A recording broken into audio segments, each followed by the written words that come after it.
Folks, we may have to hold on to our hats for GDP growth in 2026. Like you, I have heard people in the Trump administration talk about GDP over 5%, but obviously they are talking their book. That is what they want. But I am starting to see analysts and, frankly, billion-dollar hedge fund folks who have no ties to the Trump administration talking about why they expect 5% plus, yes, plus GDP growth in 2026. Let's go through one article I read this weekend. This gentleman's name is Louis Navalier. He is a $1 billion fund manager and founder of Noveler and Associates. I think I'm mispronouncing those, but it was an honest effort. The reason that Louis is interesting, at least to me, is he's been in the game for 40 years. That means he saw the 80s, the 90s, the 2000s. He has seen a lot. And these are the reasons. These are the short reasons that I could pull out of the article. And again, I think these are all things that we see coming. And, let's be clear, I am not willing to say 5% GDP growth. That is just wild to think about. But I think we need to have it on our radar. What if 2026 is much better than we all think? I know it is easy to doom. I know it is easy to talk about a 38% housing crash. But if we're growing at 5% GDP, that means wage growth. That means jobs. That's not a recession. You're not in a recession if you're growing 5%. So this is what these are 4 reasons Louis thought that we could have 5% plus GDP growth. Number 1, continued onshoring. We've undoubtedly heard that there's a lot of companies bringing manufacturing home. Well, you know what? It's been 10 months and we have had some factories break ground, but now we are going to see more and more of that in 2026.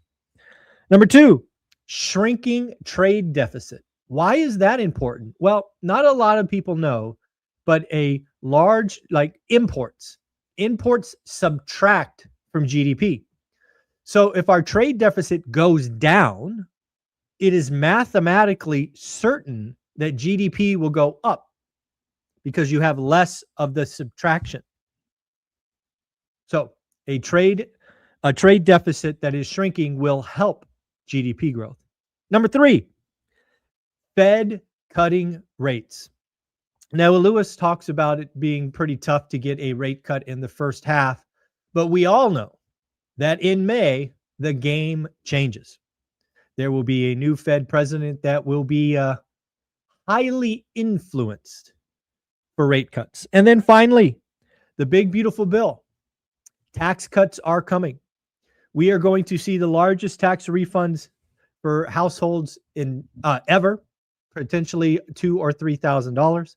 We are going to see individuals change their withholdings. So even if nothing else changes, their net income grows, which means more spendable money. And of course, we have bonus depreciation, capital write-offs, and just lots and lots of things in the big, beautiful bill that will help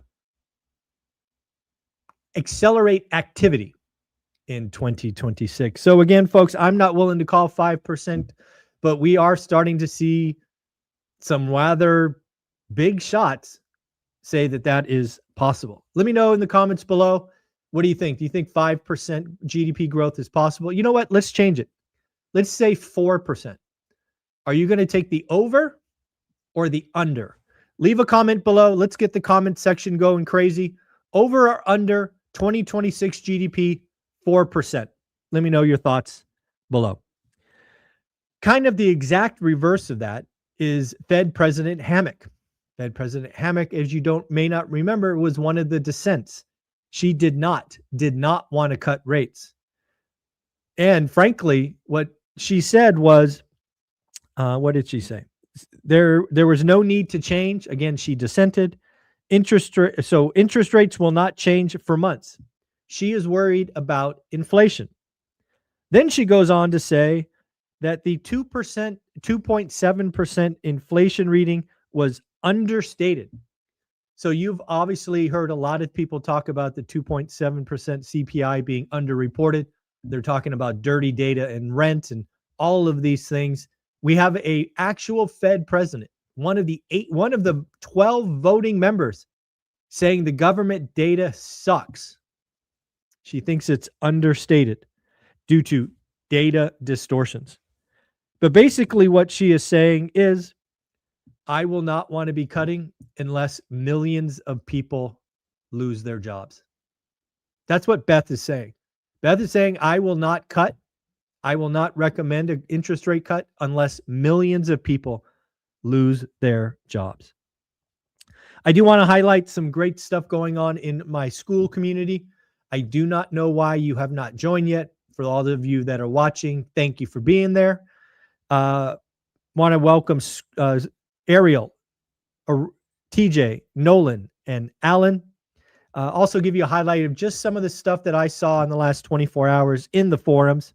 Somebody bought a vacant motel and is turning it into a boutique hotel. That is going to be a great story to talk about, to learn from. We have somebody who watched the videos with the three amigos talking about the year of the operator, which is 2026, which I completely agree with. Only the operators are going to win. All the quick money is gone. And then somebody's asking a question about buying fire-damaged properties. Folks, inside our school community are real wealth builders, people making moves, 500 people going the same direction at different paces and at different places, but they are all going the same direction. Go to the link below, give it a try, and we will see you there. Next up, we'll talk about the economic data next week. It's pretty light. It's Christmas week. It's Christmas Eve week, all that good stuff. Tuesday, we will get Q3 GDP, consumer confidence. Wednesday, we will get the weekly unemployment claims a day early because Thursday is Christmas. And Friday, nothing scheduled. Something else to let you know about our school community I announced yesterday, but I will announce it here as well, is if you are in our school community and maybe you have some kids or whatever and you can't make it to our Vegas event, great news. I will be live streaming the event inside school. So again, you could basically get the event for $20. And again, introduce yourself, all that good stuff. Again, we will live stream Saturday and Sunday in school, and should be a lot of fun. And I don't know, let me know. So the last couple of years, we sold virtual attendance for $99. I don't know. What do you think? Should we do that again? Or should we just put it in school and make it kind of a nice offer for our community? I think I'm going to do a nice offer just for our community. No reason to sell $99 virtual tickets. You can only attend virtual if you're in school. I like that. I think we're going to do that. We're going to do that. I just made the decision. We're going to do that. Other Feds speak again. Remember last week, unemployment 4.6, higher than the Fed thinks. Inflation 2.7, lower than the Fed thinks. What are they saying? Fed President Moran, remember, he's the guy that wanted a 50 basis point cut. He's obviously leaning into rate cuts. It's important to ease policy to help the labor market. We are clearly seeing people like Moran focus on labor, and we have people like Hammock who are focused on inflation. After last week's reports, one of them looks smart and one of them doesn't. But of course, the one that doesn't is saying, hey, the data is distorted. It's dirty. I don't believe it. Well, frankly, I've been bitching about rent for a year now, and it is just grossly overreported. One more time, if we got the actual rent instead of what is this 12 months nonsense, we would be below 2% already, and Beth would be cutting. But hey, it is what it is. Fed President Williams, policy is mildly restrictive, meaning he thinks maybe there's room to cut one or two more times. Some room to get back to neutral. Not surprised by the read distortions may have pushed us up a tenth. Williams is talking about unemployment. Remember, folks, in the dot plot, The Fed said unemployment rate will not go over 4.5%. And guess what happened a week later? It's now at 4.6. The Fed is not, they're driving blind. They're looking out the rearview mirror. They do not see what's going on. Fed President Bostic, it is a close call, but inflation is more worrying than jobs. Again, he is basically saying no cuts. I do think Bostic is out. Didn't he retire? I think he's out in February or March. I need to check that. I'm not sure when he's out, but I do think he is out. Other things I've read is the Fed is not interested in cutting unless there is more pain. That is the unfortunate fact of where we are. And I think I said this a week ago. That rate cut we got last week or the week before, I guess, was the last quote unquote good rate cut.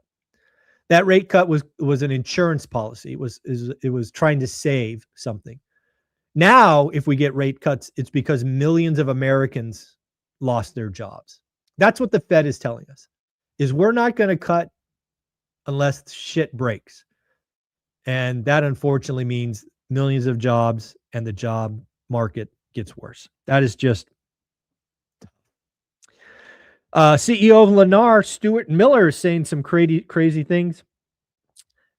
This could, again, we're talking about 5% GDP growth. Remember the title of this video? He is saying, again, Lennar, the CEO, I think Lennar is like the second biggest home builder, so no slouch. Major home builders are in discussions with the Trump administration.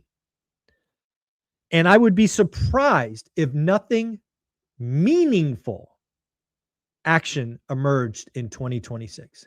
The Fed president told us during his national address that the housing affordability is a problem and he's going to go after it. This means, in my opinion, lower rates. And what else? What other demand incentives might be coming?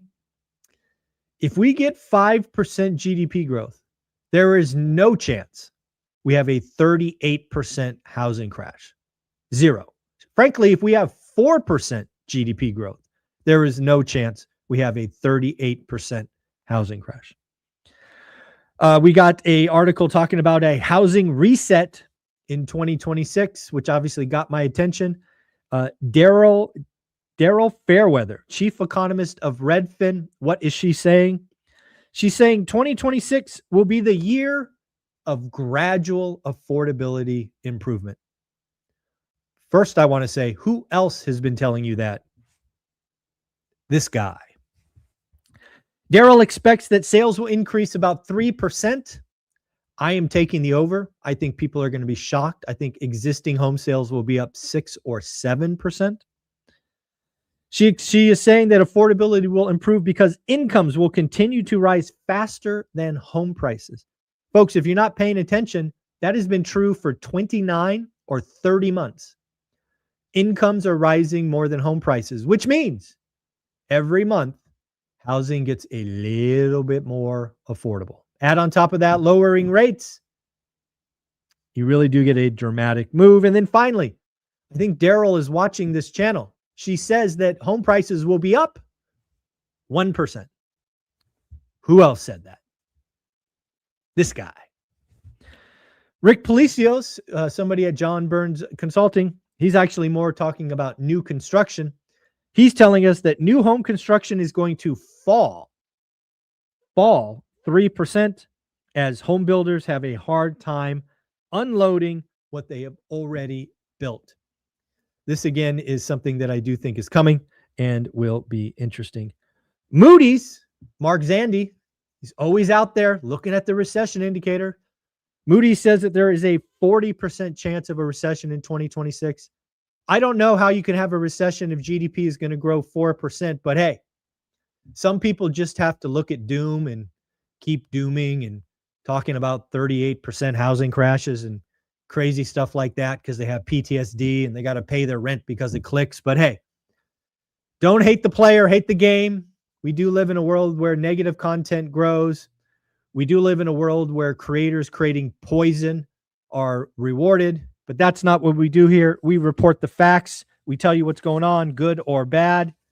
And frankly, I don't need the money. So I just tell you how it is. Folks, do me a favor, join school, get part of our wealth community. Also, don't forget, if you are a landlord, it is your job in these high insurance environments to go to Steadily and see if they can help you get lower rates and better coverage. They help Olivia and I about 60% of the time, most recently saving me over $1,000. Yes, folks, $1,000 on a house. Farmers killed the policy, threw it to Foremost. Foremost gave me a ridiculous quote. I went to Steadily, and in 3 days, I had a quote that was almost $1,100 cheaper with better coverage. So again, it doesn't work all the time. I'm not here to tell you that they're always going to win, because they don't. I've had several policies that stayed with Farmers. But boy, if you kick me from Farmers to Foremost and you give me a $1,300 increase, I'm going to requote that thing. And in this case, we saved a bunch of money. So link in the description. Maybe they help, maybe they don't, but at least you tried. Take care, folks. Have a great day. We will be back tomorrow, 7:30 a.m. for the live daily financial news. Take care.